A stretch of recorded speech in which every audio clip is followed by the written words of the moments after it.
Magdalene's blog 43. They wouldn't let me back. They had my body now. The more I raged against them, the more they laughed at me, and the stronger they became. I feared for my poor abused body, and I would have broken down and wept if I could. Even that was denied me. The horror kept on unabated, until I think I must have fainted or collapsed again. When I awoke, I found that I was in a desolate part of the town that I did not recognize. My first hope and thought was that I was in a nightmare dream from which I still might awake. Lying in a waste ground from some building project, I was surrounded by nothing but rubble and puddles of murky water that made me realize just how thirsty I was. That didn't seem like a dream. I must have been chased out there, or maybe I just followed my own self-destruct mission. My shins were bleeding and bruised, and all of my body hurt one way or another. My thoughts were my own, though, and that was more important than anything else. Just as I thought this, I started to feel a buzzing in my head. I tried to stand up, thinking this might help, but felt overwhelmingly sick and dizzy, and sat down on a rock, head in hands, trying to stop the buzzing. Then the voices began. The buzzing noise had resolved itself into separate noises that became discernible as voices. They seemed to have full use of my thinking space. Mentally, I crouched down as small as I could, as if I was not there. They laughed at my attempt at concealment and goaded me, but seemingly could do no more than put thoughts through my head that I had no wish to think. Somehow I knew or guessed that they would use my own strengths against me. If I got angry again, as I had been before, this would have been theirs to use. So I did my utmost to deny them any reaction. Instead, I adopted a kind of clouded stupidity, and getting unsteadily to my feet, lurched in a direction that I thought was away from them. The sun was going down, and I badly wanted to be home that the temple was to me. The desperate hope that came to me at the thought of the temple was a perfect opening for them. They rushed in to tear it down, with images of Bel shouting curses on me, throwing me down the rocky hillside to where the uncleans were. I couldn't go there. Hope vanished amongst demonic cackling. The spirits of despair danced on my dashed hopes, dragging me once more across the city in the growing darkness. Nothing I did made much difference, but an overwhelming tiredness eventually did the job for me. Somewhere on the outer edges of the city, I fell over some unseen obstacle and didn't get up. I don't know exactly when they found me, but sometime in the night a patrol of city guards came across my unconscious and battered form. One of them amazingly recognized my face, and they carried me back to Astarte's temple. Gaius and Bocca received the guards.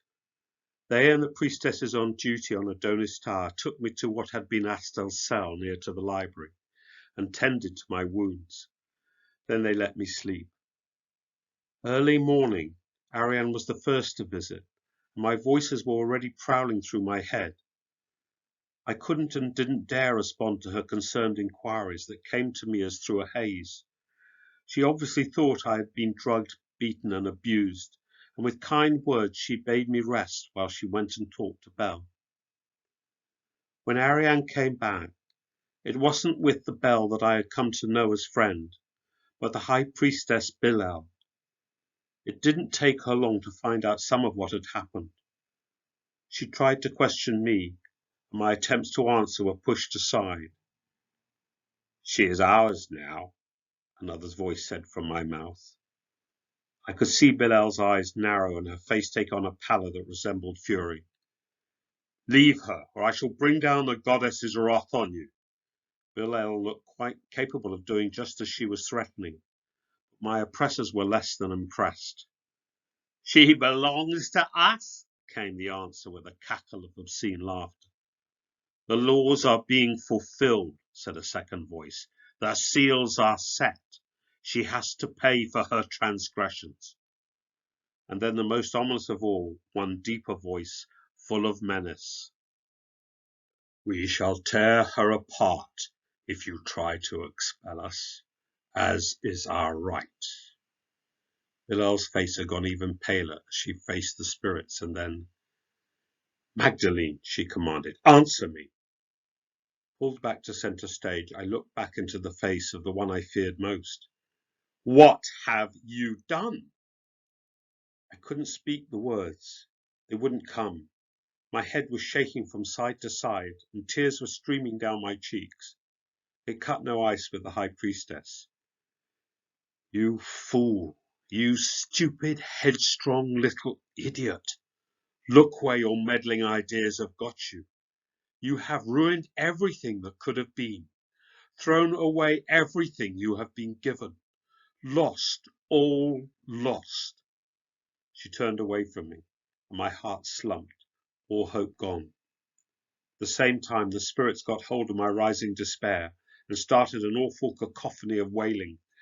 Silence, barked Bilel. She is finished, but I have not. To my surprise, they stopped their triumphant howling.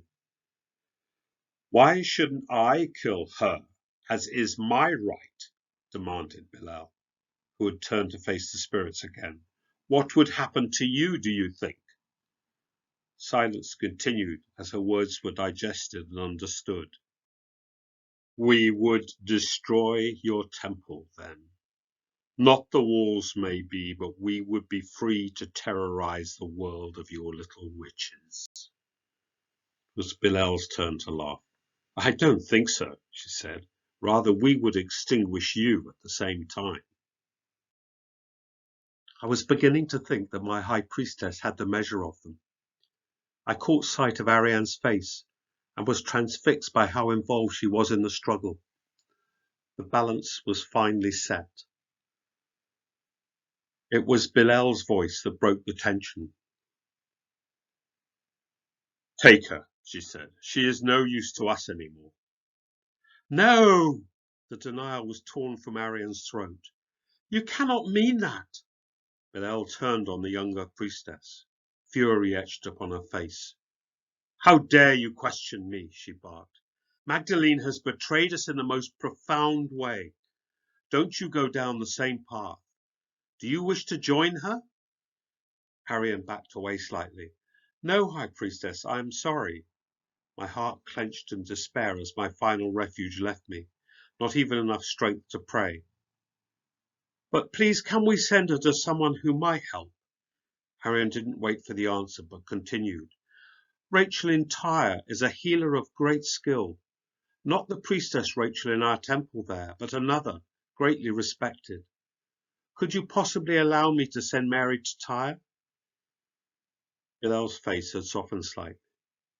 She needed Ariane, even more so now that her protégée had desecrated herself. All right, you may. But do not take anything from the temple, except some food and drink. Enough for 3 days. That is all.